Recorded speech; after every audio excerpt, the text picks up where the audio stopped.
لكن هذا النمط من الإجرام العسكري المصري امتد إلى تحالف اللي مات بسببه عبد الناصر. يمكن النهارده احكي لكم القصه دي اللي ما اتحكتش قبل كده.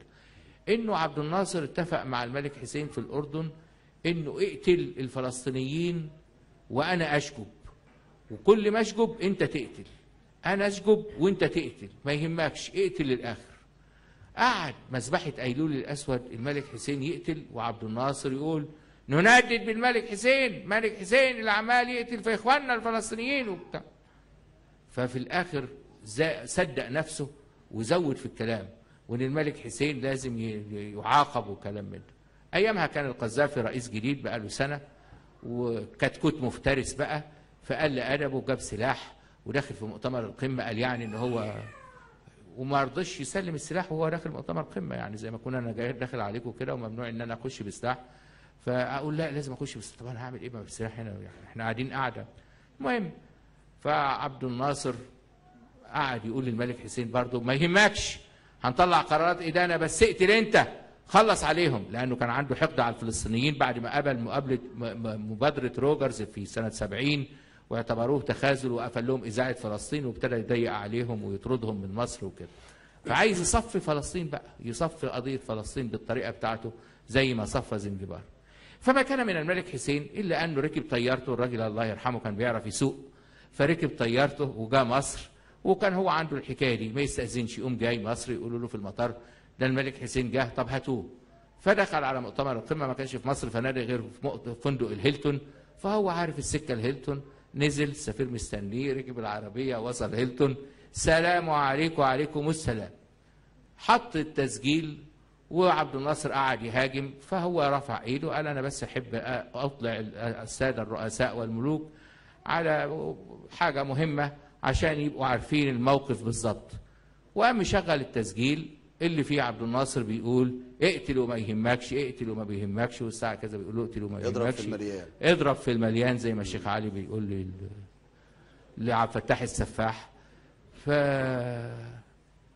ما كان من مصر الا انه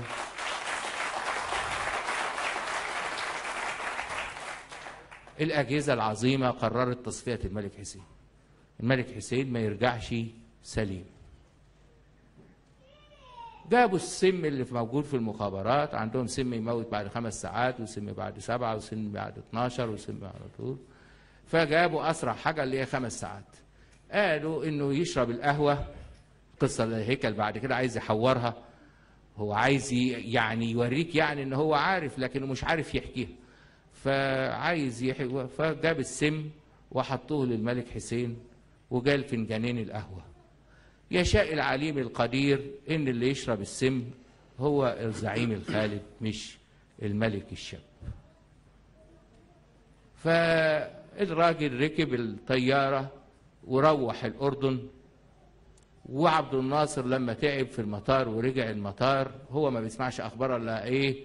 الجزيره بتاعت ايامها اللي هي لندن بتاعت ايامها، البي بي سي، ما كانش يسمع مصر، ولا مراته كانت تسمع البي بي سي. يعني لما مات عرفت انه مات من البي بي سي، يعني مش عارفه تخش اوضته. انتوا عارفين في الامن والحاجات دي الزوجه ما يعني ما حدش يقدر يخش، خلاص الامن لا يا ست يفتح البي بي سي، هي اللي هتقول لنا، يعني هو معاها وهو جوزها في نفس، ما عرفتش الا من البي بي سي. فالمهم هو كان الساعه 5 مستني انه يسمع في الساعه 5 وفاه الملك حسين فجائيا، ولا يعرف ان اللي هيموت فجائيا هو نفسه، وانه خلاص ساعته قربت بفضل هذا السم الذي وضع بالخطأ امامه. السم ده اللي قال عليه الاستاذ هيكل انه السادات هو اللي وضعه؟ لا، هو السادات كان ذكي جدا، انه عمل حركه في منتهى الذكاء تدل على ثبات الاعصاب. ما حدش فينا يقدر يتصور انه حد فينا يقدر يعملها. هو عارف ان الموضوع ده هيتقلب، وطبعا السادات الوحيد اللي ما كانش ممكن يحط السم ساعتها لسبب واحد فقط، سبب بروتوكولي، ان لما عبد الناصر بيرأس مؤتمر القمه وبيبقى على المنصه، اللي بيرأس وفد مصر النائب بتاعه اللي هو انور السادات. لما عبد الناصر يخرج يقعد مع حد، اللي بيرأس المساله هو السادات، فما ينفعش يروح معاه في الحته اللي هيشرب فيها القهوه، سبب بروتوكولي بحت، يعني زي ما يكون انت. فهو بس الهيكل يعني مع السن يلخبط كده ويلوش كده وخلاص، وشغل